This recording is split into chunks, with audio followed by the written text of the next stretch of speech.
Oi gente, meu nome é Patrícia e juntos nós vamos estudar a Lei do Processo Administrativo em âmbito federal, a 9784 de 99. Fiquem atentos que ela é uma lei do processo administrativo em âmbito federal. Ah, se ela é federal eu não vou estudar, porque eu vou fazer um concurso estadual, eu vou fazer um concurso municipal. De jeito nenhum, mesmo que você faça concursos estaduais e municipais, você tem que estudar a 9784. Por quê? Porque nós não temos código. O direito administrativo não é codificado. Se você for para o direito civil, se você for para o direito penal, nós temos código civil, nós temos código penal, por exemplo. No direito administrativo nós não temos. E aí os administrativistas modernos entendem que a Lei 9784 de 99 é o Código do Direito Administrativo. É lá que vocês vão estudar princípios, atos, a administração pública. É uma lei muito bacana e hoje está caindo muito nas provas de concurso, inclusive nas provas estaduais e municipais, tá? Como que vai ser nosso curso? Nós vamos ler os artigos, vocês já receberam essa lei, ela tá lá no site disponível para vocês. Nós vamos ler os artigos mais importantes. Claro, a gente não vai ler a lei de ponta a ponta, porque senão ia ficar muito enfadonho. Nós vamos ler os artigos principais e que mais são cobrados nas provas de concurso, tá bom? Por exemplo, na parte de atos, por exemplo, na parte de princípios do trâmite, do processo, nós vamos estudar. Então, nós vamos acompanhar item por item, eu vou grifar aqui, vocês vão grifar daí, e quando a lei cair na sua prova, vocês já vão saber como responder. Eu tenho um site, profapatriciacarla.com.br, e lá vocês vão encontrar nas Patidicas toda a Lei 9784 de 99 comentada. Vamos começar. E aí diz assim: no artigo 1º, que fala do capítulo 1 das disposições gerais, diz o seguinte: essa lei estabelece normas básicas sobre o processo administrativo no âmbito da administração pública federal direta e indireta. Direta vocês sabem, né? É a União, Estado, Município e IDF. E indireta, vocês sabem também, são as autarquias, fundações, sociedades de economia mista e as empresas públicas. Como ele fala da administração pública federal direta, nós vamos ter aqui, por exemplo, a União. A indireta, as autarquias, fundações, sociedades de economia mista e as empresas públicas federais. Visando em especial a proteção dos direitos dos administrados, que são vocês, e ao melhor cumprimento dos fins da administração. Os preceitos desta lei também se aplicam aos órgãos dos poderes legislativo e judiciário, de onde? Da União, porque é uma lei federal, quando no desempenho da sua função administrativa.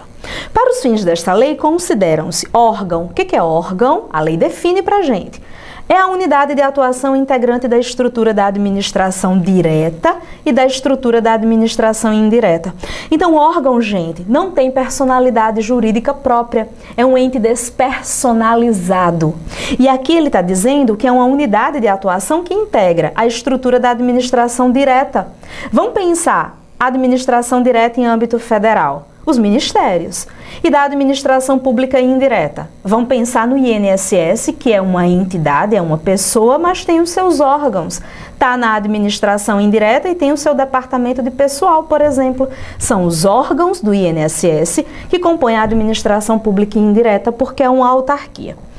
Quem é entidade? A entidade é pessoa. Então ele diz, é a unidade de atuação dotada de personalidade jurídica própria. Gente, a grande diferença entre órgão e entidade, o que é entidade? É pessoa. A grande diferença existente entre órgão e entidade é a personalidade jurídica. Órgão não tem personalidade jurídica própria. São entes despersonalizados, são centros de competência.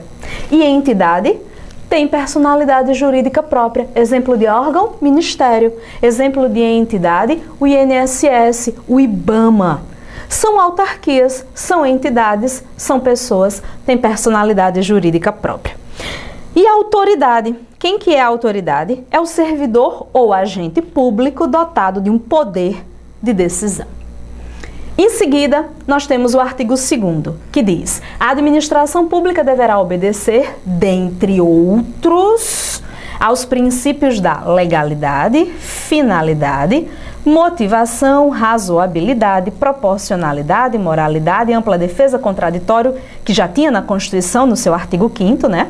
Segurança jurídica, também chamado de princípio da proteção à confiança, segurança jurídica, também chamado de princípio da proteção à confiança, interesse público e eficiência, são os princípios que a administração pública deverá obedecer. Legalidade, obediência à lei, finalidade, sempre a busca do interesse público, interesse coletivo. Professora Maria Silvia faz uma relação da finalidade com a impessoalidade. Motivação, os atos administrativos eles devem ser motivados. Lembrar que a motivação lá no artigo 50 da nossa 9784 é repetido. Razoabilidade e proporcionalidade, adequação entre os meios e os fins, cuidado na aplicação da pena, que tem que ser proporcional ao ato praticado. Moralidade é ética, é probidade, ampla defesa e contraditório, como já vimos, presente no artigo 5º da Constituição. Segurança jurídica ou proteção à confiança, que veda novas interpretações por parte da administração pública. Interesse público, que é o grande fim da administração pública, e eficiência, que é um princípio que chegou na Constituição no artigo 37 caput por meio da emenda 19 de 1998. Parágrafo único. Nos processos administrativos serão observados, entre outros, né? Você vê que a lei tem todo o cuidado de dizer aqui, ó, entre outros e aqui, entre outros. Por que ela faz isso? Porque a administração vai atender a tudo que está aqui na lei, mas sem prejuízo de outros princípios que existam, que possam existir na Constituição e em outras leis. Que critérios? Atuação conforme a lei e o direito, é o princípio da legalidade. Atendimento aos fins de interesse geral, vedada a renúncia total ou parcial de poderes ou competências, é importante que vocês lembrem disso. Não é possível renunciar à competência. Lá na frente nós vamos ler na 9784 que a competência é irrenunciável, salvo quando a própria lei autorizar. Então, se você é competente para praticar um determinado ato, necessariamente você deverá exercê-lo. Objetividade no atendimento ao interesse público, vedada a promoção pessoal de agente público ou de autoridade, já conhecemos isso, é o princípio da eficiência.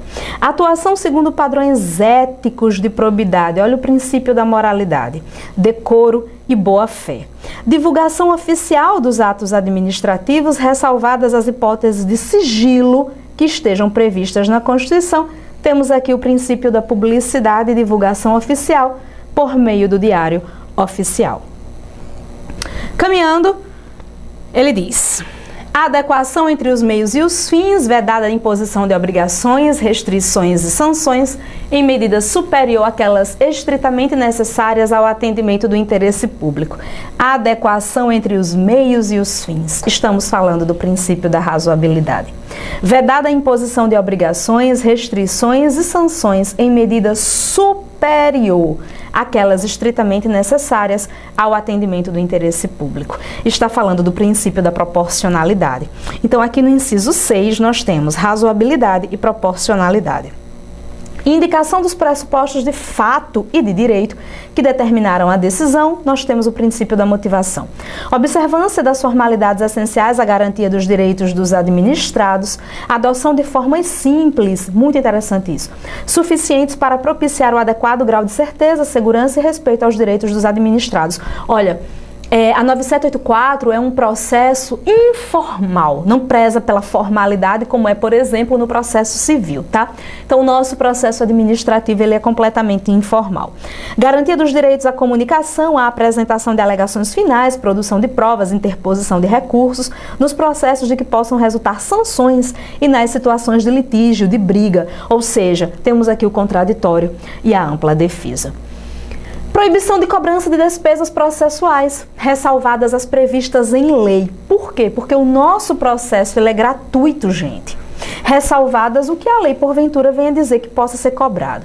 Impulsão de ofício do processo administrativo sem prejuízo da atuação dos interessados, dos administrados, ou seja, aqui nós temos o famoso princípio do impulso oficial. Então, a administração pública ela pode dar início ao processo porque ela é parte, ela é interessada no processo. Então, ela pode iniciar o processo, ela pode impulsioná-lo. E isso não impede que você, administrado, que você, interessado, venha também movimentar o processo. Interpretação da norma administrativa da forma que melhor garanta o atendimento do fim público, né? né, que é o que a gente objetiva, a administração objetiva, a que se dirige, sendo vedada, inclusive isso aqui foi cobrado agora na última prova da OAB. Vedada a aplicação retroativa de nova interpretação. Vedada, a Fundação Getúlio Vargas perguntou exatamente esse inciso. Vedada a aplicação retroativa de nova interpretação. Está falando do princípio da segurança jurídica, também chamado princípio da proteção à confiança. CESP já chamou numa prova para juiz, princípio da segurança jurídica e princípio da proteção à confiança. Então fiquem atentos.